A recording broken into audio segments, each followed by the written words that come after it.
We're going to look at part 6 of Federalist Paper number 3. I know on this camera, with this camera, you are not going to be able to see these numbers over here fine, but this is just the year that these states joined the Union. Okay, like says Georgia, 1788. I told you Georgia was one of the first states to ratify the Constitution, and the reason it's 1788 instead of 1787 because they did it in January of 1788, just a few months after the Constitutional Convention was done. Pennsylvania, New Jersey, and Delaware were the first 3 states to ratify the Constitution. That's why I would say 1787. Okay. Then Georgia ratified in January of 1788. Then you have Connecticut, which is right there, Maryland, which is right there, and Massachusetts ratified.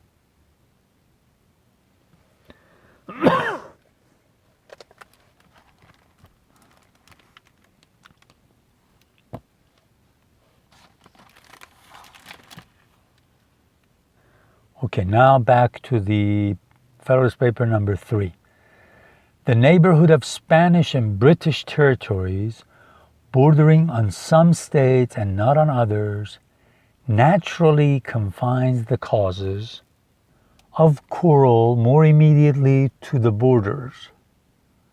The bordering states, if any, will be those who, under the impulse of sudden irritation and a quick sense of apparent interest or injury, will be most likely, by direct violence, to excite war with these nations, and nothing can so effectually obviate that danger as a national government, whose wisdom and prudence will not be diminished by the passions which actuate the parties immediately interested.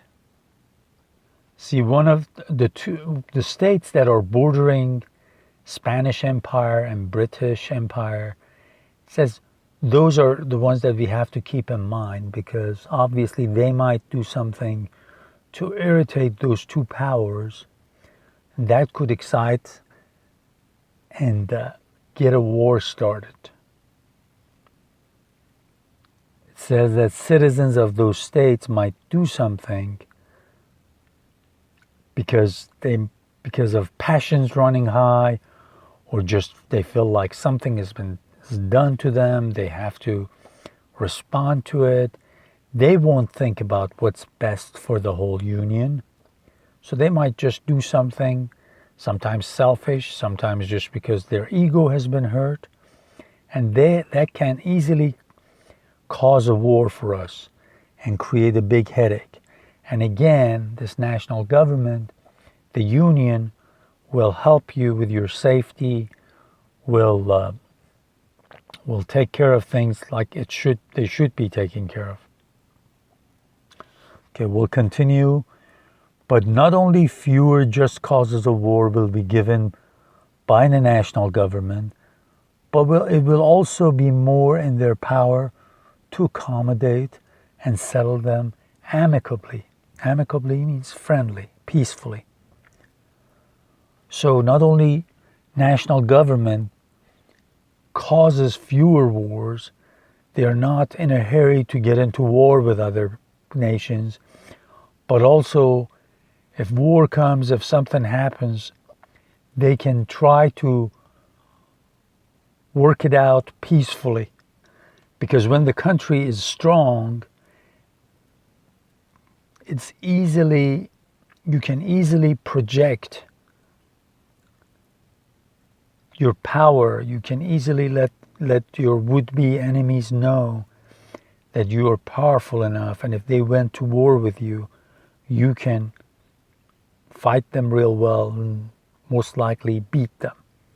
So again, he's saying this is another advantage of having the union. They will be more temperate and cool, and in that respect, as well as in others, will be more in capacity to act advisedly than the offending state. Again, they will be cool-headed. They will act advisedly. They'll see what's best for them. They won't be in a rush like the state, like any one of these states, to run to war, just rush to war and bring destruction upon themselves.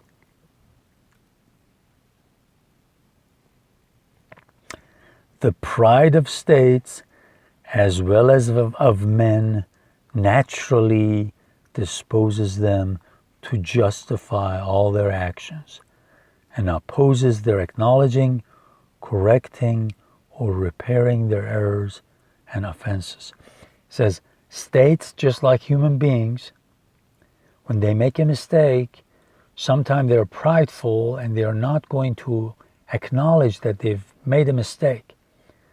And to save face, they might start war and not be as reasonable. So he says, we have to remember these. These little states, these states over here, they are not run all the time, but by wise people. Because the politics of states are such that sometimes a small group of people can elect somebody to office that is not necessarily wise, but can return the favor to them, can be good for them financially. So this unwise so-called leader can create problems for that state and for the neighboring states.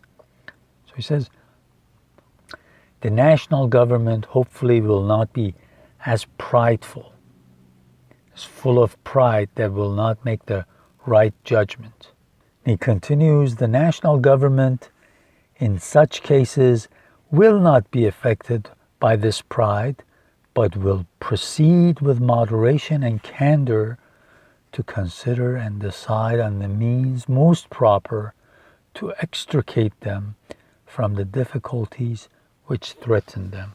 So, national government can be less prideful, can be more reasonable, and extricate means to get out of. Let's say if a bad situation has happened, they can wisely decide what's best for them to get themselves out of that situation. A situation that might threaten war and really, really hurt the well-being of everybody. So the next paragraph, besides, it is well known that acknowledgments, explanations, and compensations are often accepted as satisfactory from a strong united nation, which would be rejected as unsatisfactory if offered by a state or confederacy of little consideration or power. Let's say you made a mistake and you go to settle the dispute. If the other state that you're sitting across the table from, if they consider you weak, then they will get everything you have from you. They will put you in a bad situation. They will even make you pay for things that you haven't had anything to do with. They will make you broke. And as an example, he goes to the next paragraph, and he says, in the year 1685, the state of Genoa, having offended Louis XIV, endeavored to appease him. Genoa, which is part of Italy back then, they had done something that Louis XIV, the King of France, had been offended. They were trying to appease him. They were trying to do something so he will not go to war with them. He demanded that they should send their doge or chief magistrate accompanied by 4 of their senators to France to ask his pardon and receive his terms. They were obliged to submit to it for the sake of peace.